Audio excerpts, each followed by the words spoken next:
Quelle époque! C'est une réplique qui surgit prestement pour clore l'ouverture, elle-même échevelée, du règne animal.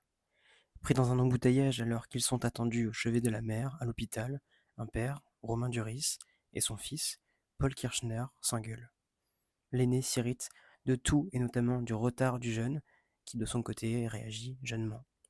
Mou, ahuri, implication minimum, œil assez peu vif, un grand bruit les interrompt soudain, venu d'une ambulance, dont le patient s'échappe, puis s'envole, car voilà, c'est un homme-oiseau.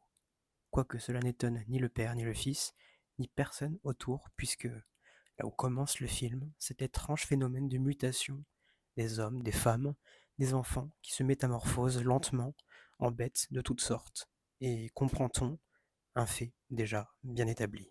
Quelle époque, tranche un conducteur anonyme, le coude sur la portière. Quelle époque, oui, répond Duris, sans arrêter de faire la gueule.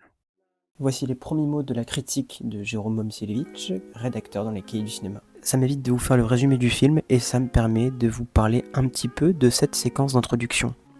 Je commence avec un point négatif, mais ce sera vraiment le seul reproche que je pourrais trouver au film. J'avais peur que ce soit un de ces films de genre français qui revendique trop sa nécessité d'exister et sa capacité à défier techniquement et visuellement les productions américaines, en nous en mettant plein les yeux, mais avec une carcasse, un film creux. Et grâce à son budget conséquent de 15 millions d'euros, le pari visuel, il a réussi. Mais le film, il s'arrête pas là. Il est pas du tout bourrin ou vulgaire dans ses représentations, c'est intime, c'est délicat et ça embrasse beaucoup de thématiques. Peut-être un peu trop. Dans cette première séquence, le personnage de François, incarné par Romain Duris, semblait devoir beaucoup parler. Et moi j'y voyais un souci d'écriture. J'avais l'impression que Rémi Caillé voulait renforcer la croyance en son univers, en ses personnages, et pour cela il avait besoin de faire beaucoup parler ses personnages, de leur en faire trop dire. Dans cette première séquence, les deux personnages sont en voiture dans un cadre resserré, ce qui montre le malaise entre eux. Ça donne un côté un peu choc générationnel. Le père raconte des poncifs de grands auteurs de manière assurée, tandis que son fils, lui, ne bronche pas et reste rivé sur son téléphone. Moi je trouvais ça un peu balourd, j'avais peur que le film garde ce ton mièvre et stéréotypé, mais ça n'a pas du tout été le cas. D'ailleurs cette séquence d'ouverture, je l'ai trouvée finalement excellente. C'est qu'en seulement quelques minutes, on comprend tout l'enjeu de ce film de genre.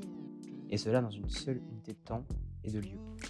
On part pas sur des grands discours qui nous narrent comment l'humanité a commencé à se transformer, et puis quelles sont les relations entre les personnages, genre de séquences d'introduction courantes dans les films à concept, rallongeant énormément la durée d'un film et le rendant de fait indigeste. Un exemple proche, c'est le cas par exemple de Acide, de Joss Filippo qui est sorti récemment. L'un des problèmes de ce film, c'est qu'il se justifie beaucoup.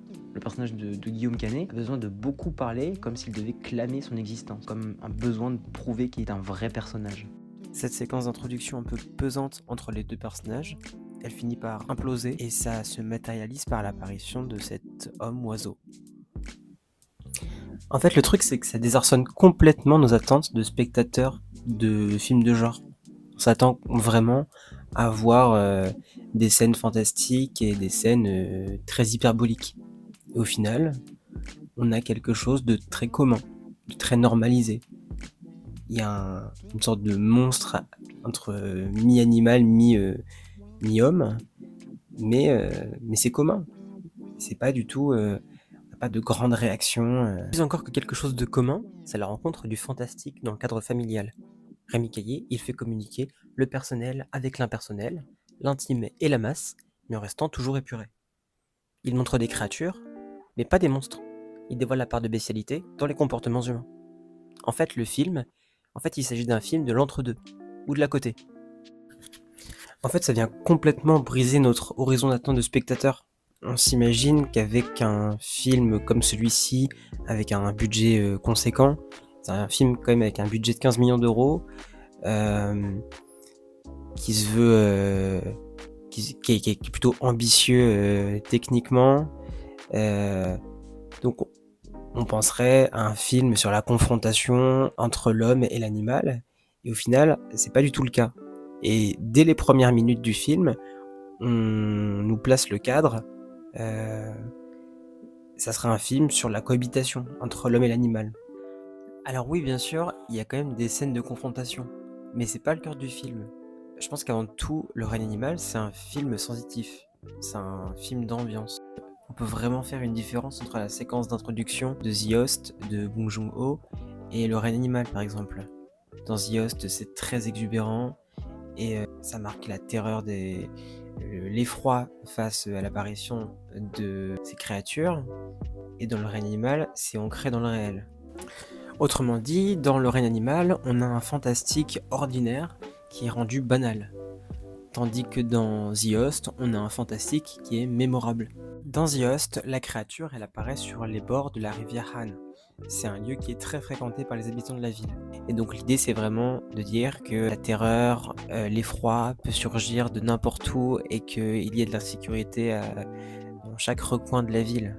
C'est pas du tout le ton qui est emprunté dans le règne animal. Dans le règne animal, d'ailleurs, cette séquence d'introduction, elle ne dure que 5 minutes, quelque chose comme ça. Après, bien sûr, il y a aussi l'esthétique des monstres. Dans le règne animal, ça s'inspire énormément des films Ghibli et par la pensée japonaise en général, particulièrement toute la philosophie shintoïste, l'animisme en général, l'idée que chaque élément détient une âme, qu'il y a une sorte qu'il y a un esprit qui sommeille dans chaque élément. D'ailleurs, j'ai beaucoup de mal à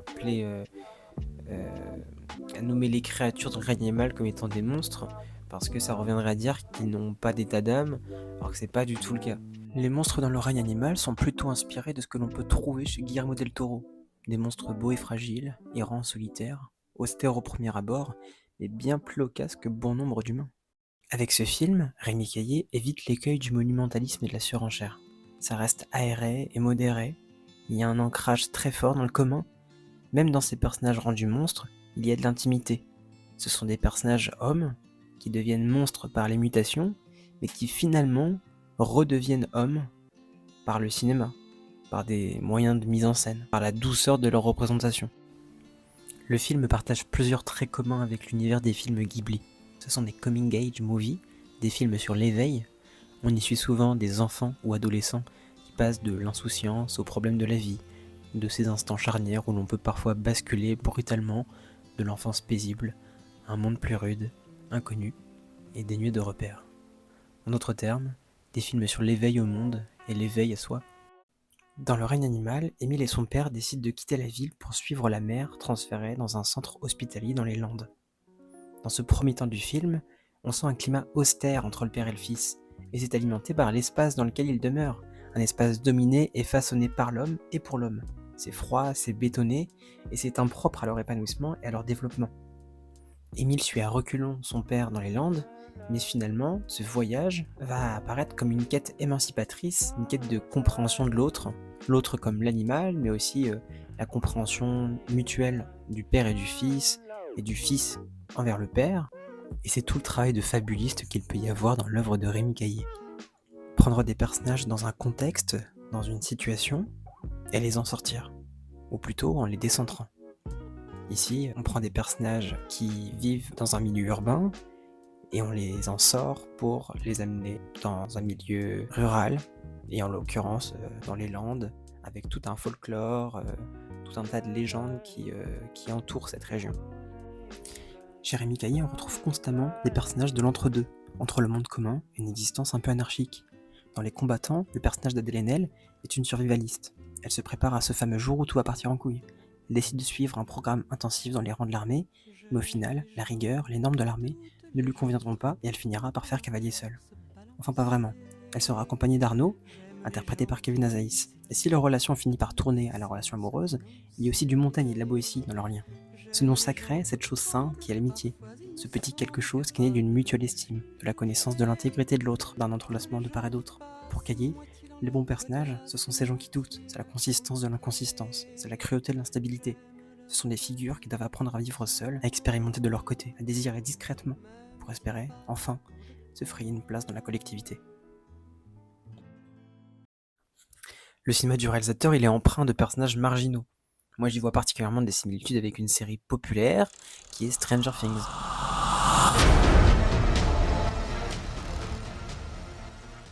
Il y a quelques années, il y a eu un regain d'intérêt pour le cinéma américain des années 80. Et Stranger Things a un peu été le catalyseur de cet engouement. Donc vous parler de cette série, ça va me permettre aussi de montrer à quel point le film entretient un rapport intime avec le cinéma américain des années 80. Tout d'abord, on y retrouve des figures récurrentes. Le collège avec les élèves populaires et les losers, les éternels outsiders. Emile et Will, ils font plutôt partie de ce second groupe. Ils sont ces personnages de la marge, ils font partie d'un groupe, mais ils s'en désolidarisent de par leur comportement. Ce sont des personnages lunaires, atypiques. Ils appartiennent à deux temporalités, au monde commun et à un monde détonnant. Pour Will, c'est le monde à l'envers, et pour Emile, c'est le monde des mutations, le monde animal. Will, il a des pouvoirs télékinésiques, tandis que Emile a une ouïe surdéveloppée. Dans les deux œuvres, on a des plans subjectifs sur la nature mystérieuse, obscure mais envoûtante, comme si nos personnages étaient happés par cet ailleurs. Il se crée un sentiment d'attirance-répulsion car à la fois ils ont envie de se laisser porter par ces envies, mais en même temps ils savent que c'est un aller sans retour, et qu'en s'y rendant, ils sortiraient de la norme. Finalement, ces deux personnages apparaissent comme des passeurs vers le monde surnaturel.